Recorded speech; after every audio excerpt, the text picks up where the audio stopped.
Hey everybody, this is Donnaleigh. I'm going to use a beautiful deck today. It's the Lenormand Vintage Oracle. Comes with two decks, the Lilac and the Cherry Twilight. I will be using the Lilac and talking about two cards that make any reading exciting. These are the cards that are often the reason people come to you. We'll be talking about the Fox and the Snake. So a lot of times people become confused with these two cards because they both can indicate liars, troublemakers, that sort of thing. But the way they demonstrate themselves tends to be very different. For example, the lion is very smart and cunning in how he does it. He may make you believe he's doing you a big favor when in fact he's doing himself a big favor by taking your skills, talents, money, whatever it is that he wants of yours that he wants for himself. The snake is toxic. It bites, it lashes out. This one says things to hurt. So you may see it for what it is. A snake in the grass is a snake in the grass. Examples for some of these two that will help kind of solidify your understanding of these. I'm going to give several of these. Just to understand that there are people that have both of these characteristics in them. So you may see a person who is cunning, and when you see them for what they are, you may feel they're more a snake. At the other token, you may see sometimes they do this, and they're cunning, and other times they're just outwardly nasty. So let's talk about it. So if we think about the wolf in Little Red Riding Hood, the wolf had a personality that came across as very sweet and friendly. Hi, Miss Riding Hood. Where are you going? Oh, the cottage in the woods, and you have cookies? Isn't that clever? Aren't you a good granddaughter? When you know he just wants to eat her. The snake, on the other hand, is more like Cinderella's stepmother. The antagonist who didn't like her and outright showed it and had her do all the work for it. And she may say, oh, she can't do the glass slipper because she's this and she's that. She's kind of more of the outwardly evil thing. She may try to act like the fox sometimes, but she may not have the wit or the intelligence to do it and get away with it. Politicians make really good foxes. They will promise you they will do something when there may be an agenda behind it. The snake is kind of like Simon Cowell. He may come out and say something hurtful and biting. It may not necessarily be lies. It may be harsh truths, but at the same time, it may be something very biting. When it becomes criticism, you're thinking also broom and whip. But when it becomes extreme, then you get somebody that maybe in the community that just may say things about people that are hurtful, and oftentimes they are outright lies. Sometimes with this, it doesn't take much investigating to find out, where the tone of their voice can give it away. Captain Jack Sparrow in Pirates of the Caribbean is a perfect fox. He's very cunning, he's very charming, he's handsome, he wants to get away with things, and he squeaks and weasels his way in and out of things, and very clever in how he does it. If we think of the Lion King, the character Scar, who wanted to be king, he embodies a little bit of both of these. He can openly lie, and you can see it for what it is. But there's also times when he tries to get away with things. For example, if you remember when he had Mufasa hanging on the cliff, and he stuck his claws into Mufasa's paws, which caused Mufasa to tumble down and killed him. Scar would say, I was trying to rescue him. I was trying to pull him back up. I couldn't do it. I tried my best. That sort of thing. Scar also has some fun things that he said about himself. He said, well, as far as brains go, I've got the lion's share, but when it comes to brute strength, I'm afraid I'm at the shallow end of the gene pool. He didn't have the strength to do something like as in bear, but he may have recognized that he had to take on the characteristics of what he thought was the fox to get what he wanted.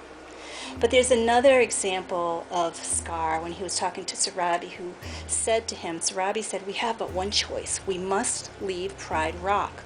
Scar said, we are not going anywhere. Sarabi said, then you have sentenced us to death. Scar said, so be it. That's him being a snake. Sarabi said, you can't do that. Scar said, I am the king. I can do whatever I want. Sarabi said, if you were half the king Mufasa was. Scar said, I'm 10 times the king Mufasa was.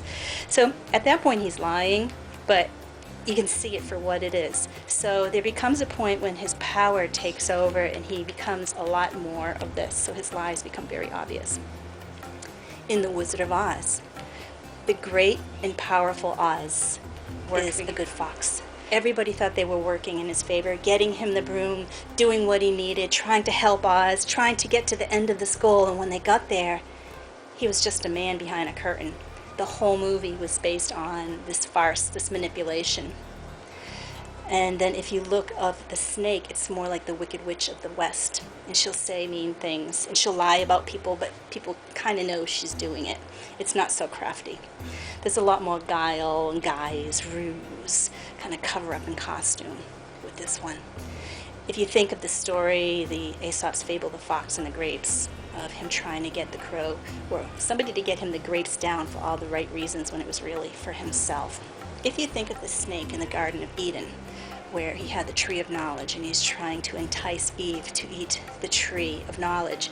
While we physically see a snake, we actually are experiencing the fox, claiming to be one thing and actually representing another, trying to get somebody to do something through manipulation, kindness, and charm. So what we see isn't necessarily what's happening. This fox, with his charms and his manipulations, he makes you think that you're doing the right thing, that it's kind of like in favor of the good of all, when actually it's a selfish goal that he's making for himself, that he's getting other people to do to help him out. The snake kind of stirs up the crap and riles people.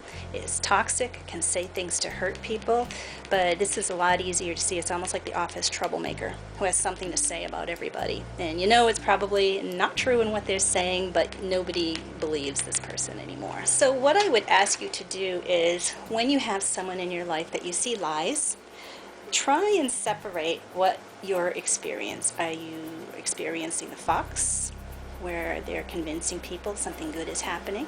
So stop and think in your life when you have somebody that's causing trouble, lying, hurting people. Are you seeing the fox manifesting, kind of the costume? Or are you seeing the snake, the obvious? When there's the obvious thing, it doesn't necessarily make it any less hurtful. And actually, sometimes it does feel less hurtful when the fox does it at first, but when the punchline finally hits, there's a big letdown that is hurtful if you think of the Wizard of Oz.